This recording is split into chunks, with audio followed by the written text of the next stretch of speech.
അടുത്തത് ബാങ്കിന്റെ ഉടനെയുള്ള പ്രാർത്ഥനയ്ക്ക് അള്ളാഹു ഉത്തരം നൽകുമെന്ന് മുത്തറസൂൽ സല്ലല്ലാഹു അലൈഹി വസല്ലം തങ്ങൾ പഠിപ്പിച്ചിട്ടുണ്ട്.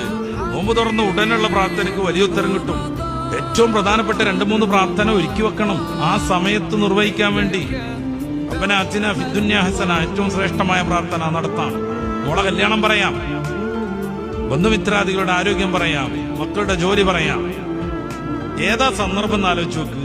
മോഹിച്ചിട്ട് ഭക്ഷണം ഒഴിവാക്കിയോ, വെള്ളം കുടിക്കാൻ മുട്ടിയിട്ടടങ്ങാറായിട്ട് തുള്ളി കുടിക്കൂലെന്ന് വാശി പിടിച്ചിട്ട് വൈകുന്നേരമാക്കിയോ, സുന്ദരിയായ ഭാര്യ വീട്ടിലുണ്ട്, മനസ്സിന്റെ മണിയറയിൽ മാത്രമല്ല സ്വന്തം തൊട്ടടുത്തുണ്ട്, അവളുമായി ലൈംഗികമായി എന്ത് ഏർപ്പാട് നടത്തിയാലും പുറം ലോകത്തൊരു മനുഷ്യനും അറിയില്ല എന്റെ വീടിന്റെ സുരക്ഷിതത്വത്തിലാണ് ഞാനും അവളും.